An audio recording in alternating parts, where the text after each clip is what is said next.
இருக்கான், கழுத கரெக்டா இருக்கான், பறவை எல்லாம் கரெக்டா இருக்கான்னு அவருடைய படைகள்ல மனிதர்கள் வைத்து நிர்வாகம் பண்ற மாதிரி ஆட்டு பண்ண, மாட்டு பண்ண, பறவை பண்ண, குதிரை பண்ண, கழுத பண்ண எல்லாம் வச்சிருக்கிறார்.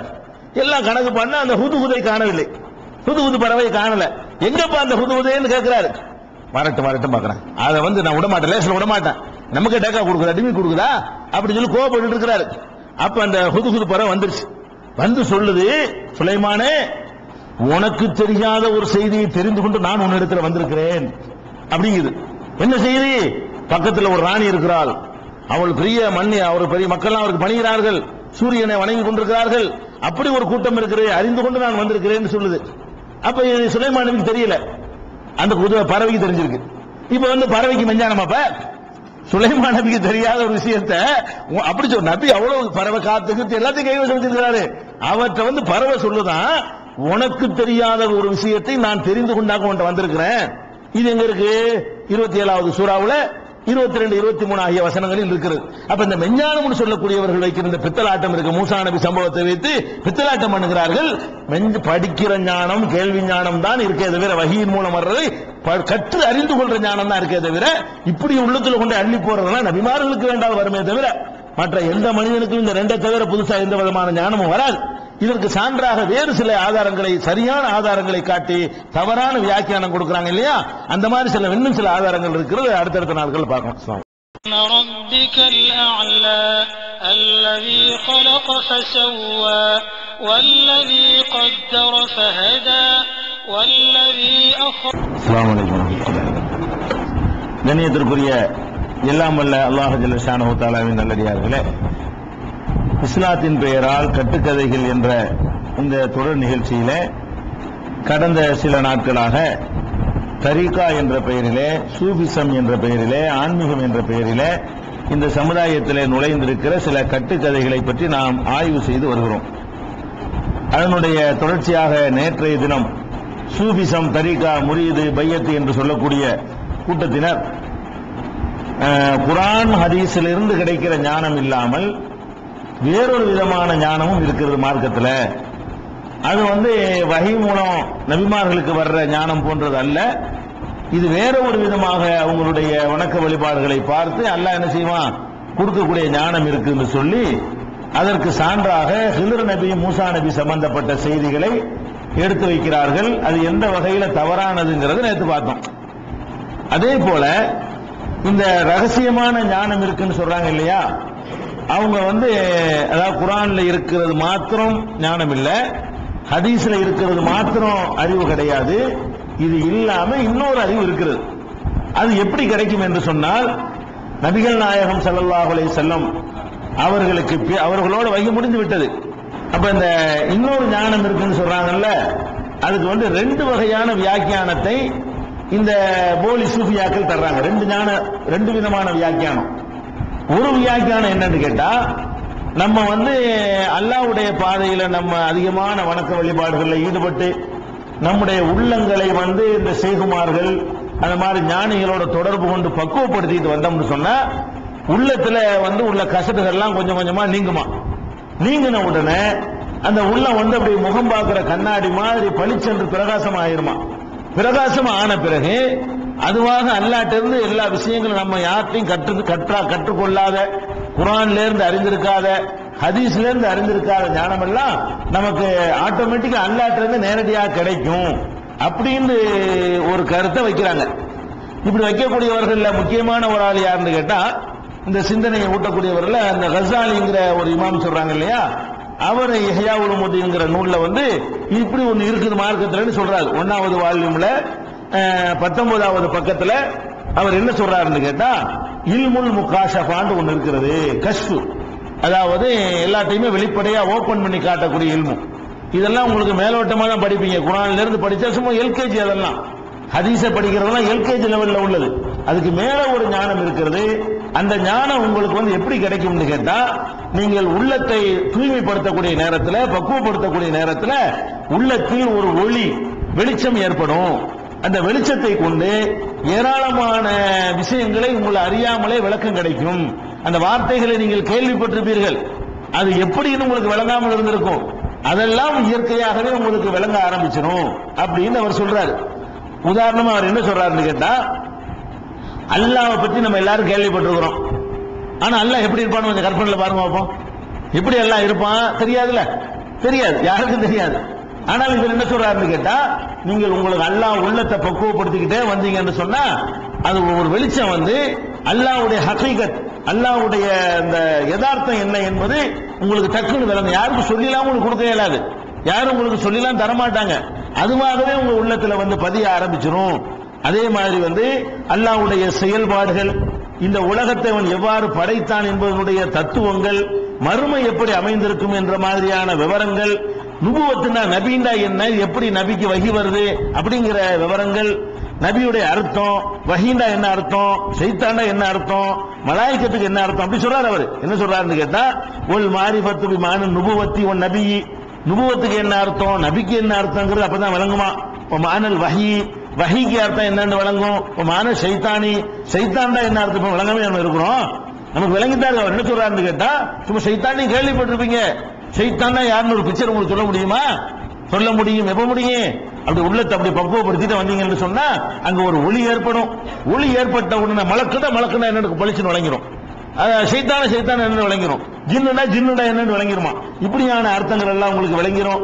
கைபியத்து முஆதாத்தி ஷைத்தானில் இன்சான், இன்சானுக்கு ஷைத்தான் எப்படி பகைவனா இருக்கிறான் அது விளங்கும். இப்ப விளங்காம இருக்கிறோம். இன்சானுக்கு மனிதனுக்கு ஷைத்தான் எப்படி பகைவனா இருக்கிறான் அந்த தத்துவம் விளங்குமா. கைபியத்து லுஹூரில் மலக்கிலில் அம்பியா, நபிமார்களுக்கு மலக்குகள் எப்படி காட்சி தருகிறார்கள் அந்த தாத்பரியம் உங்களுக்கு விளங்க ஆரம்பிச்சிடும். கைபியத்து உசூலில் வஹி இலையும், வஹி எப்படி அல்லாஹ்ட்ட வந்து சேருதுங்கிற அந்த மெத்தட், இந்த ஃபார்முலா, அல்ல எந்த ஃபார்முலாவில் வஹி அனுப்புறானோ அந்த ஃபார்முலா உங்களுக்கு விளங்கி போயிடும். ஒல் மாரிபத்தி மலக்கூத்தி சமாவாத்தி ஒல்லர், வானம் பூமியுடைய ஆட்சி அதிகாரத்தை அல்லாஹ் நிர்வகிக்கிறான்ல, அவன் எப்படி நிர்வகிக்கிறான், அங்க இருந்து இதையும் பார்க்கறான் அதையும் பார்க்கறான், எப்படி பார்க்கறான் அவன், என்னது இப்படி கண்காணிக்கிறான், விளங்க மாட்டேங்கிறது பார்க்கறான், நம்ம நம்புறோம். ஆனால் அதனுடைய பெரிய உண்மையான ஒரு ரகசியம் ஒன்று இருக்கிறது, அது உங்களுக்கு அப்புறம் தான் தெரிய ஆரம்பிக்கும்.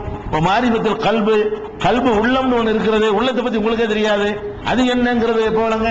நீங்க உள்ளத்தை அப்படி சுத்தப்படுத்திக்கிட்டே வந்தீங்கன்னா, கண்ணாடி மாதிரி ஆக்கிக்கிட்டே வந்தீங்கன்னு சொன்னா அது வந்து உங்களுக்கு என்னவாயிரும், இப்படி தானாக எல்லாம் தெரிய ஆரம்பிச்சு, யாரும் சொல்லி தரது தேவையில்லை. அதே மாதிரி மலக்குகளுடைய படைகள் எப்படி இருக்கும், சைத்தானுடைய படை எப்படி இருக்கும், மலக்கு நம்மளை தீண்டுறாரு, தவறான நல்ல காரியத்துக்கு மலக்கு தூண்டுறாருல, அது எப்படி தூண்டுவாரு, சைத்தான் எப்படி கெட்ட காரியத்தை தூண்டுவான், அந்த மெத்தட் வழங்குமா. மாரிபத்தில் ஆகிரத்தி ஒரு ஜன்னத்தி ஒன்னார் சொர்க்கம் நரகம் நம்ம கேள்விப்பட்டிருக்கிறோம், அது எப்படி இருக்குங்கிற உங்களுக்கு இங்கே தெரிஞ்சு போயிருவான். நீங்க அந்த உள்ளத்தை அப்படி பக்குவப்படுத்தி வந்தீங்கன்னா சொர்க்கம்னு கேள்விப்பட்டிருக்கீங்க, எப்படி பாத்திருக்கீங்களா, பார்க்கவும் தேவையில்லை, அப்படி படம் அப்படி போடும், சினிமா ஓடுற மாதிரி ஓடும். சொர்க்கம் இப்படித்தான் இருக்கும், நரகம் இப்படித்தான் இருக்கும், அது விளங்கிடுவீங்க. அதாபில் கபரில் அதாபுன்னு கேள்விப்பட்டிருக்கீங்க, எப்படி அதாபு செய்யப்படுது அதை உங்கள் கண்ணால் பார்ப்பீர்கள். அப்புறமேல ஒரு சிராத்துன்னு ஒரு பாலம் இருக்குது, சிராத்து முஸ்தகிம்னு பாலம் கிடையாது, ஆனா நரகத்துக்கு ஒரு பாலம் இருக்கிறது, அந்த பாலம் எப்படி இருக்கும் விளங்கல, அதை இங்க இருந்து பார்த்துருவீங்க, அந்த பாலம் இப்படித்தான் இருக்கும்னு சொல்லி. மீசான் நன்மை தீமைகளை எடை போடப்படும் சொல்லப்படுது, எந்த தராசில் வச்சு எல்லாம் எப்படி போடுவாங்கிறது உங்களுக்கு தெரியாது. ஆனால் இந்த மாதிரி உள்ளத்தை பக்குவப்படுத்திட்டு வந்தீங்கன்னு சொன்னா அந்த ஞானம் உங்களுக்கு அல்லாட்ட என்ன செய்யும், டைரக்டா வந்து கிடைக்கும். உங்கள் ஹிசாப் அல்லாஹ் விசாரிப்பான் இருக்கிறது, கேள்வி கணக்கு இருக்கிறது. அது எப்படி கேள்வி கணக்கு இருக்கு, இப்படின்னு வாட்டு கூப்பிட்டு அடிக்கிறார். என்னென்னமோ எல்லாம் தெரிஞ்சாதான் இருக்கு, நமக்கு அம்புட்டு தெரிஞ்சிருக்காங்களா, அது அல்லாஹ்வுடைய ரசூல் அழகா விளக்கிட்டு போயிட்டாங்க. இதுல தெரியறதுக்கு ஒண்ணுமே இல்ல, சைத்தான என்ன அழகா விளக்கிட்டாங்க, மலக்குனா என்னன்னு ஆல்ரெடி விளக்கிட்டாங்க, சொர்க்கண்டா என்னன்னு விளக்கிட்டாங்க, நரகண்டா என்னன்னு விளக்கிட்டாங்க, விசாரணை என்னன்னு விளக்கிட்டாங்க. இவர் அந்த ஹதீஸெல்லாம் பார்க்காம இதெல்லாம் நம்ம வார்த்தையை தான் கேள்விப்படுகிறோம், என்ன நமக்கு விளங்க மாட்டேங்குது. இதெல்லாம் அப்படி உங்களுக்கு விளங்க வேண்டுமானால் உங்களுடைய உள்ளத்தை என்ன செய்யணும், நீங்க பக்குவப்படுத்தி கொண்டே வர வேண்டும். சோப்பு போட்டு கழுவுற மாதிரி தேய்ச்சிட்டு வந்தீங்கன்னு சொன்னா அது கண்ணாடி பளிச்சுன்னு பவர் ஏறிக்கிட்டே இருக்கும். ஏறினவன அந்த கண்ணாடி உள்ள கண்ணாடிக்குள்ள உலகமே தெரியுங்கிறது. இப்படி ஒரு ஞானம் இருக்குது அப்படின்னு இது ஒரு குரூப், இப்படி ஒரு குரூப் இப்படி சொல்லுகிறார்களே, இப்படி சொல்லுவதற்கு என்ன ஆதாரம், இப்படி ஒண்ணு இருக்குது, இப்படி ஒரு ஞான மார்க்கத்தில் இருக்குது என்று உனக்கு சொல்லி தந்த ஆள் யாரு? உள்ளத்துல வந்து அல்லாஹ் வந்து செய்தியை கொண்டாந்து போடுவான்னு சொல்றதா இருந்தா அதை சொல்லி தந்த ஆள் யாருப்பா உனக்கு? அல்லாஹ் சொல்லியிருக்கானா இப்படி நீங்கள் இந்த மாதிரி செஞ்சுட்டு வந்தீர்களே, ஆனால் சொர்க்கத்தை உங்களுக்கு படம் முடிச்சு காட்டுவேன், நரகத்தை படம் முடிச்சு காட்டுவேன் அல்லாஹ் சொல்லி வச்சிருக்கானா? நபிகள் நாயகம் ஸல்லல்லாஹு அலைஹி வஸல்லம் என்ன சொல்றாங்க, சொர்க்கத்தை பார்த்துட்டு நமக்கு வர்ணிக்கிறாங்க. என்ன வர்ணிக்கிறாங்கன்னு கேட்டா, லா உதுனுன் வலா ஐனுன் ராத், அது எப்படி இருக்கும் என்று எந்த கண்களும் பார்த்தது இல்லைங்கிறாங்க. பார்க்க முடியாது, எப்படி பார்க்க முடியும் உட்காந்துக்கிட்டு? சொர்க்கத்தை போய் நம்ம எல்லாம் சொர்க்கத்துக்கு தள்ளுவானே, அப்பதான் சொர்க்கத்தை பார்ப்போம், அப்பதான் அது எப்படி இருக்குன்னு விளங்கிக்கிற முடியுமே தவிர இங்க உட்கார்ந்துகிட்டே சொர்க்கம் இப்படித்தான் இருக்குன்னு பார்க்க முடியாது. எந்த கண்களும் அதை பார்த்தது இல்லை, எந்த செவியும் அதை கேட்டது இல்லை அப்படின்னு சொல்லி ரசூல் ஸல்லல்லாஹு அலைஹி வஸல்லம் அவர்கள் சொர்க்கத்தை பற்றி வர்ணித்திருக்கிறார்கள். இவர் என்ன பண்றாரு? இங்க உட்கார்ந்துகிட்டே நம்ம பாத்துடலாங்கிறாரு, ஷைத்தானை பாத்துடலாங்கிறாரு. அல்லாஹ் என்ன சொல்றான்டா, இன்னஹு யராக்கும் ஹுவ கபீலுஹு மின் ஹைது லா தரவுனஹும், நீங்கள் பார்க்காத விதத்தில் ஷைத்தான் உங்களை பார்த்துட்டு இருக்கான், நீங்க பார்க்க முடியாதுங்கிறான் அல்லாஹ். இவர் என்ன பண்றாரு? இல்ல இல்ல வேற ஞானம் இருக்குது, அந்த ஞானத்தை அறிந்து கொண்டீர்களே ஆனால் ஷைத்தானை நீ பார்க்கலாம். இப்லீஸ் யாரு, மோமன் யாரு, பெரிய சைத்தான் யாரு, சின்ன சைத்தான் யாரு எல்லாம் என்ன செய்யும் அவனுக்கு தெரிய ஆரம்பிச்சிடும் என்றெல்லாம் அவர் ஒரு தத்துவத்தை மக்கள் மத்தியில் வச்சு இது மாதிரி ஆன்மீக குருமார்களை தேடி போக வேண்டும், இப்படி ஒரு இல்மு இருக்கிறது, இப்படி ஒரு அறிவு இருக்கிறது என்று அவர் ஒரு பக்கத்தில் விட்டு அடிக்கிறார். இப்படி கிடைக்குமா? அதாவது குர்ஆன்ல ஹதீஸ்ல இல்லாமலும் மார்க்கத்தை அறிந்து கொள்ளலாம். இவங்களுடைய ஆர்குமெண்ட் எப்படி அறிந்து கொள்ளலாம்? நம்ம உள்ளத்தை பக்குவப்படுத்திக்கிட்டே வந்தோமையானால் குர்ஆனில் சொல்லாத விஷயங்களை எல்லாம் அல்லாஹ் உங்க உள்ளத்துல தனியா சொல்லி தருவான். ஹதீஸ்ல சொல்லாத விஷயத்தை எல்லாம் உங்க உள்ளத்துல அல்லாஹ் சொல்லி தந்து ஒண்ணுக்கு படம் போட்டு காட்டிடுவான். அதெல்லாம் ரொம்ப அதிகமான தியாகம் செய்ய அப்படி ஒரு ஸ்டேஜை நோக்கி நீங்கள் உயர்வீர்கள் இப்படின்னு அவர் சொல்றார். அவர் மாதிரி சொல்லக்கூடிய நிறைய சூஃபியாக்கள், நிறைய தரிக்கு போலி செய்குமார்கள்லாம் நிறைய பேர் இருக்கிறாங்க. இது ஒரு குரூப். இன்னொரு குரூப் என்ன செய்யுதுன்னு கேட்டா, ரகசியமான ஞானம் இருக்குது, இன்னொரு ஞானம் குர்ஆன்ல இல்லாத ஒரு அறிவு, ஹதீஸ்ல இல்லாத ஒரு அறிவு இருக்குதுன்னு சொல்லக்கூடியவங்க இன்னொரு சித்தாந்தத்தை உலகத்தில் வைக்கிறாங்க. எப்படி வைக்கிறாங்கன்னு கேட்டா, நபிகள் நாயகம் ரசூலுல்லாவே இது ரசூலுல்லா கொண்டு வந்த மார்க்கத்துக்கு மேலே ஏன்டா போறீங்க, இல்லாத ஏன் சொல்றீங்கன்னு கேட்கும் பொழுது அவங்களுக்கு பதில் இல்லை. இதுக்கு என்ன ஆதாரம்னு கேட்கும்போது பதில் இல்லை. அப்ப என்ன பண்றாங்கன்னு கேட்டா, இதுக்கு வேற ஒரு ரூட்டை போடுவோமே அப்படின்னு சொல்லி வேற ஒரு ரூட். என்ன ரூட்னு கேட்டா, நபிகள் நாயகம் ஸல்லல்லாஹு அலைஹி வஸல்லம் அவர்களுக்கு அல்லாஹ் மார்க்கத்தை கொடுத்தான். மார்க்கம் வந்து ரெண்டு விதமான மார்க்கத்தை அல்லாஹ் கொடுத்தான். ரசூல் ஸல்லல்லாஹு அலைஹி வஸல்லம் அவர்கள் பொதுவான மக்களுக்கு பயான் பண்ணாங்களே, அது ஒரு மார்க்கம். அதான் நீங்க குர்ஆனை சொல்லிட்டு இருக்கீங்க. இது இல்லாம செலக்ட் பண்ண ஆட்களை கூட்டிட்டு போய் ரகசியமா தனியா சொல்லி கொடுத்தாங்க. இது எல்லாத்தையும் சொல்லக்கூடாது, உனக்கு மட்டும் வச்சுக்கிறேன்னு, இது முக்கியமான ஒரு மேட்ரு, தகுதியானவங்களை பார்த்தா சொல்லி கொடுக்கணும், எல்லாருக்கும் பரவாயில்ல போட்டக்கூடாது, ஒண்ணு புரிஞ்சுக்கிடுவாங்க அப்படின்னு சொல்லி ரசூல் ஸல்லல்லாஹு அலைஹி வஸல்லம் அவர்கள் வந்து ரொம்ப வேண்டப்பட்ட ஆட்களுக்கு மாத்திரம் பிரத்யேகமா சிலதை சொல்லிக் கொடுத்தார்கள். அந்த விஷயத்தை நீங்கள் படித்து தெரிந்து கொள்ள முடியாது, குர்ஆன்ல இருந்து தெரிந்துக்கிற முடியாது. குர்ஆன் அனைவருக்கும் பொதுவானது, அதுல வந்து தெரிந்து கொள்ள இயலாது. ஹதீஸ்ல இப்ப எழுதி வைக்கப்பட்டிருக்கிறது வந்து அனைவருக்கும் பொதுவானது, அதிலிருந்து நீங்கள் தெரிந்து கொள்ள இயலாது. இது எப்படிப்பட்டது என்று கேட்டால், சஹாபாக்கள் ஒரு 10 பேர் உதாரணத்துக்கு எடுத்துக்கிறோம். உதாரணத்துக்காண்டி ஒரு 10 பேருக்கு ரசூலுல்லாஹ் சொல்லி கொடுத்தாங்கன்னு வைங்க, அந்த 10 பேர் அந்த ரகசியம் வைத்துக் கொண்டு தகுதியானவங்களை பார்த்து அவங்க ஒரு 10 பேர் சொல்லி கொடுப்பாங்களாம். அந்த 10 பேரு ரொம்ப தகுதியானவங்களை செலக்ட் பண்ணி அவங்க ஒரு 50 பேர் சொல்லி கொடுப்பாங்க. அப்படியே அந்த வாழையடி வாழையாக அவர்கள்ட்ட யார் நம்ம அவங்களோட தொடர்பு வைத்துக் கொண்டிருந்தால் அந்த ஷேக் என்ற முறையில் ஒருத்தர் ஏத்துக்கணுமா, அவர் நம்மளை பக்குவப்பட்டோம் நினைக்கக்கூடிய நேரத்தில் அந்த ஞானம் அவருக்கு இருக்குமா, அதை நமக்கு சொல்லி தருவாரு. இன்னொரு ஞானம் இருக்குது, அது ரசூலுல்லாஹ் சொல்லி தந்த ஞானம் தான். ஆனால் என்ன இல்ல, அது வந்து எல்லாருக்கும் சொல்லி தரல. ரசூல் ஸல்லல்லாஹு அலைஹி வஸல்லம் சொல்லி தந்த அந்த மார்க்கம் வந்து ரெண்டு வகையான மார்க்கத்தை கொண்டு வந்தாங்க. சாதாரண மனிதர்களுக்கு ஒரு மார்க்கத்தை கொண்டு வந்தாங்க, அசாதாரணமான மனிதர்களுக்கு ஒரு மார்க்கத்தை கொண்டு வந்தாங்க. நம்ம வச்சுக்கிற இந்த குர்ஆன் ஹதீஸ் எல்லாம் சாதாரண மனிதருக்கு உள்ளது. நீங்க இப்படியே 1ஆம் கிளாஸ்ல இருக்க முடியாது, நீங்க 2ஆம் கிளாஸ் 3ஆம் கிளாஸ் போகணும்னு சொன்னா எங்களை மாதிரி ஒரு ஷேக பிடிக்கணும்ன்றாங்க. சரி, உன் ஷேக பிடிச்சாச்சுப்பா, நீ என்ன பண்ணுவ, எனக்கு எங்க ஷேக் ஒரு ஞானத்தை சொல்லி தந்திருக்கிறாரு, அதை நான் உனக்கு சொல்லி தருவேன். ஓ ஷேக்கு யாருப்பா சொல்லி தந்தா, அந்த ஷேக்கு அவருடைய ஷேக்கு சொல்லி கொடுத்தாரு. அப்படியே போய்கிட்டு இருக்கு. எங்க போய் முடியும்னு கேட்டா, அலி ரலியல்லாஹு அன்ஹு முடிச்சு போடுவாங்க. எல்லா தரிகாக்காரனும், எல்லா முரீது வியாபாரியும், எல்லா அந்த பீரு முரீது ஷேக்கு ஏமாத்துறாங்க. அம்புட்டு பேர் எங்க கொண்டு முடிப்பான்னு கேட்டா, எனக்கு அந்த ஷேக் சொன்னா அந்த ஷேக் போயிட்டே இருந்து கடைசியில் என்ன ஆகும், அலி ரலியல்லாஹு அன்ஹு முடியும். அலி ரலியல்லாஹு எப்படி தெரியும், மர்மம் வாங்குறதுனால ஸ்பெஷலா தனியா கூப்பிட்டு உனக்கு மட்டும் வச்சுக்க, எல்லாத்தையும் சொல்லிவிடாத, முக்கியமான மேட்ரு, நீ ரொம்ப தகுதியானவங்களா பார்த்து சொல்லிக் கொடு அப்படின்னு ரசூலுல்லாஹ் சொல்லிட்டு போனாங்க.